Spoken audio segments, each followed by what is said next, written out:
Al-Mutahidin atau biasa disapa dengan Pak Udin merupakan guru dari Kabupaten Batanghari, Jambi yang sukses menjalankan digitalisasi sekolah tanpa internet memanfaatkan Kipin Classroom. Sebelumnya, beliau sangat kesulitan melaksanakan digitalisasi sekolah karena tidak adanya sinyal internet di daerah beliau. Minimnya jalur internet di banyak daerah di Indonesia, seperti kabupaten tempat Pak Udin mengajar bukanlah sebuah halangan untuk maju dan dapat menyelenggarakan digitalisasi sekolah untuk kegiatan belajar mengajar yang lebih efektif dan maksimal.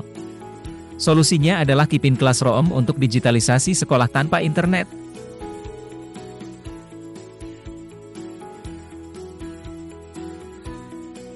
Halo seluruh Sobat Kipin di Indonesia, para pegiat pendidikan dimanapun Anda berada, salam sehat untuk kita semua. Berjumpa kembali dengan saya Reta dari tim Kipin. Kali ini kita akan berbincang dan juga akan mendengarkan sharing pengalaman dari salah satu tamu spesial yang saat ini sudah ada di sebelah kanan saya, yaitu Pak Udin yang berasal dari Jambi yang merupakan anggota dari Duta Kipin atau Duki Angkatan yang kedua.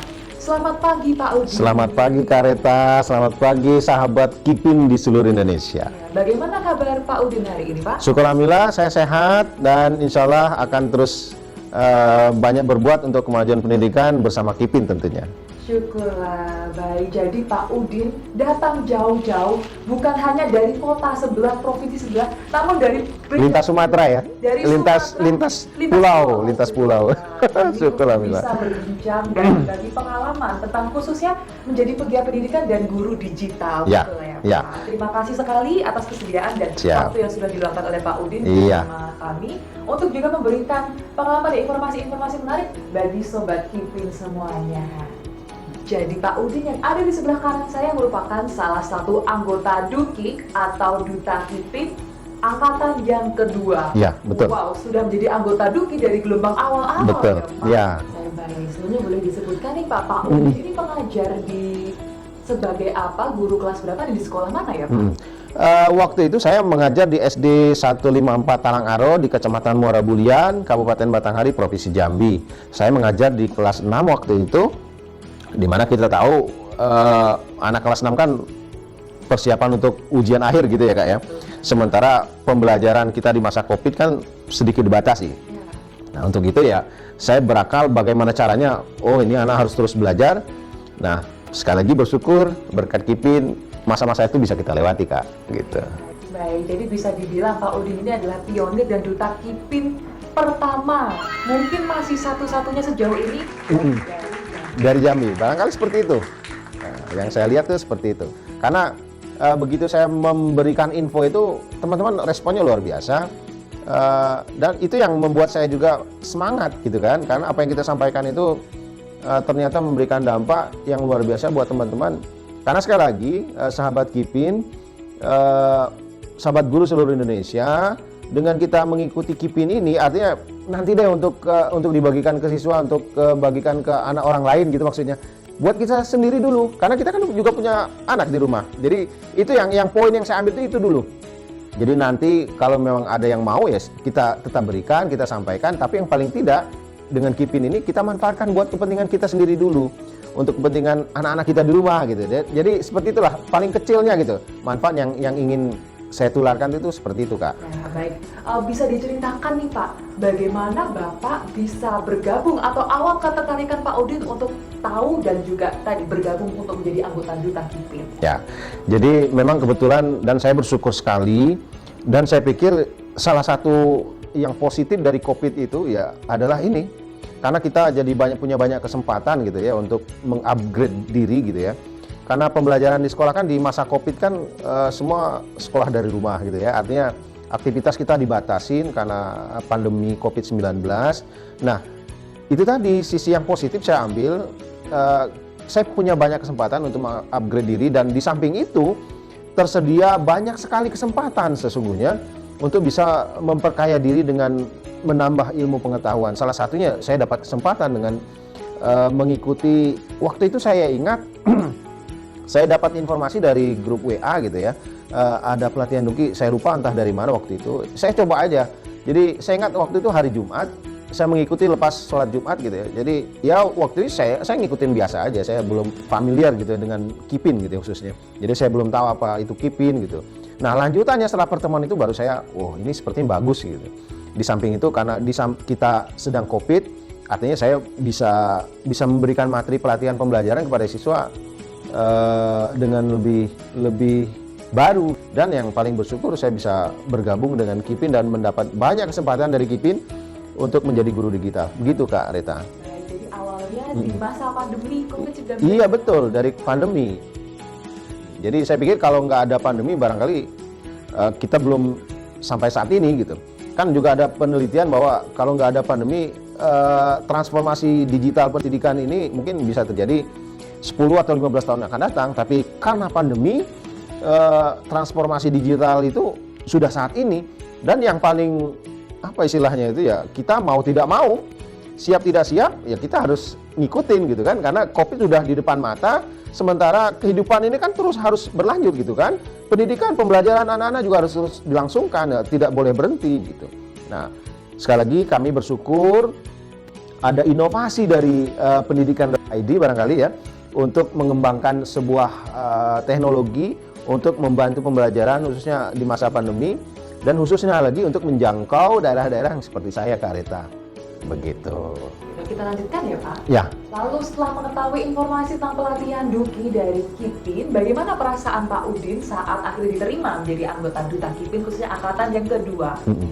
Jadi sekali lagi saya bersyukur sekali Kipin hadir dan saya bergabung di awal-awal, di angkatan kedua waktu itu. Jadi pada awalnya ya kan kita belum kenal ya apa sih Kipin dan seterusnya gitu ya. Tapi setelah kita pelajari dan saya diterima menjadi Duta Kipin, artinya saya mengakhiri proses pelatihannya kan gitu ya. Jadi ya tentu sangat senang sekali karena tidak semua orang mendapatkan kesempatan itu. Nah, dan yang paling senang waktu itu ya di awal-awal di Jambi sepertinya saya belum melihat ada orang lain gitu ya. Mohon maaf ya. Gitu. Jadi saya belum melihat ada orang lain ya yang bergabung dengan Kipin gitu ya. Saya syukur menjadi barangkali saya pionir barangkali untuk pengembangan Kipin khususnya untuk wilayah Jambi gitu.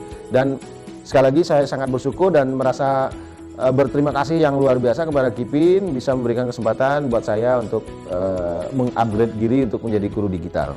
Oke, baik. Kita lanjutkan ya Pak. Ya. Apakah Pak Udin menemui kesulitan saat mengikuti aktivitas pelatihan dalam Duta Kipin? Mengikuti pelatihan Duta Kipin ini ya sangat mudah gitu. Dan juga waktunya, karena waktunya fleksibel gitu. Jadi kita bisa ngatur sendiri gitu. Karena kalau pagi sampai siang kan kita mesti sekolah tuh. Nah, mungkin selepas sekolah atau malam gitu kan sebelum tidur kita bisa pelajari kembali. Artinya ngikutin pelatihan Kipin ini, Duta Kipin ini tidak membutuhkan porsi waktu yang khusus gitu kan. Fleksibel, tergantung kita, kapan kita kita bisa mempelajari dan dibagikan waktu yang luas gitu. Jadi artinya yuk ikutin pelatihan ini sehingga kita bisa terus mengupgrade diri untuk memajukan pendidikan di Indonesia. Oke, baik. Terima kasih Pak Udin. Ya. Kemudian selanjutnya nih Pak, bisa nggak Pak Udin ceritakan apa saja yang diajarkan waktu pelatihan di Duta Kipin ini? Ya, di pelatihan Duta Kipin ini ada banyak sekali ya. Kalau teman-teman sahabat Duki, sahabat Kipin yang sudah pernah mendownload aplikasi Kipin School gitu ya. Jadi ada banyak konten di situ, ada banyak sistem pembelajaran yang tersedia dengan Kipin gitu kan. Jadi waktu itu kami mempelajari semua dari persiapan pembelajaran gitu kan. Ada perangkat buku yang diberikan, e-book gitu ya. Ada video-video gitu kan. Kemudian juga ada latihan soal. Nah ini juga yang paling penting ini. Jadi Kipin itu tidak hanya menyiapkan bahan pembelajaran ya, artinya buku, video gitu kan. Kipin juga menyiapkan ada perangkat latihannya gitu. Jadi khususnya buat para guru, kami waktu itu di sekolah sudah melaksanakan ya. Kita ujian tidak lagi gunakan kertas Kak. Ya, jadi kita sudah gunakan PTO gitu kan. Kita ujian secara online walaupun artinya online dalam satu jaringan kita gitu kan. Jadi disiapkan latihan-latihan soal dan yang paling penting juga Kak, Kipin School itu juga ada ribuan konten yang bacaan literasi ya kan buat siswa dari TK sampai ke SMA. Berdasarkan yang Bapak ikuti melalui pelatihan Duta Kipin nih Pak, apa manfaat yang Bapak terima setelah mengikuti rangkaian pelatihan tersebut? Sekali lagi memang sangat bermanfaat mengikuti KIPIN ya. Manfaat besar yang saya rasakan itu adalah cita-cita saya itu untuk menjadi guru digital itu terwujud gitu ya. Ini pertanyaan terakhir nih Pak, adakah rencana kedepannya untuk semakin menyemarakkan digitalisasi di sekolah di daerah Bapak? Ya, jadi kalau saat ini kita sudah banyak sekali melakukan kegiatan sosialisasi, namun insya Allah akan terus kita lakukan. Kebetulan kalau saya sebetulnya banyak juga tidak hanya di sekolah sendiri gitu ya, jadi juga sekolah-sekolah sekitar, sekolah terdekat, kita menyampaikan tentang manfaat untuk KIPIN dalam rangka pengembangan digitalisasi sekolah dan pembelajaran. Jadi kita akan terus melakukan ini, kita akan terus melakukan pergerakan untuk menjadikan sekolah-sekolah lain juga jadi sekolah digital, untuk melakukan mengajak untuk guru-guru lain menjadi guru digital. Karena sekali lagi menurut saya suksesnya IKM ini, suksesnya implementasi kurikulum Merdeka ini juga tidak terlepas dari kemampuan digitalisasi guru tersebut. Nah, jadi memang digitalisasi ini adalah sebuah kebutuhan dan ini harus segera kita lakukan. Karena kalau tidak, ya itu tadi kita akan ketinggalan dan tergilas oleh kemajuan teknologi, akan ditinggalkan oleh guru-guru dan siswa kita tentunya. Begitu. Jadi akan terus kita lakukan. Oke, baik. Terima kasih sekali Pak Udin atas bincang-bincang, berbagi pengalaman dan juga ajakan dari Pak Udin akan pentingnya untuk seluruh guru di Indonesia bahwa sekarang tuh mau tidak mau, suka tidak suka, perkembangan teknologi dan inovasi-inovasi itu terus berjalan, berkembang sehingga seperti itu tadi guru harus mengupgrade diri untuk menjadi guru digital dan salah satunya seperti yang di-sharekan pengalamannya oleh Pak Udin dengan mengikuti pelatihan sebagai duta KIPIN yang membawa banyak sekali manfaat seperti pelatihan-pelatihan untuk mempersiapkan guru untuk mengupgrade diri tersebut menjadi guru digital dan juga untuk memajukan pemerataan pendidikan di seluruh Indonesia. Sekali lagi saya ucapkan terima kasih sebanyak-banyaknya kepada Pak Udin yang sudah datang terbang jauh-jauh dari Pulau Sumatera ke studio pendidikan.id atau KIPIN. Mohon maaf bila selama wawancara bersama Pak Udin ada 1-2 kata dan tindakan persiapan dari kami yang kurang berkenan di hati Pak Udin. Kemudian untuk menutup kesempatan kita untuk wawancara, diskusi dan berbincang, nih Pak, ada satu pertanyaan yang paling terakhir untuk Pak Udin. Menurut Pak Udin, apa satu kata untuk KIPIN, Pak? Ya, satu kata untuk KIPIN adalah KIPIN digitalisasi guru, digitalisasi sekolah, dan guru digital.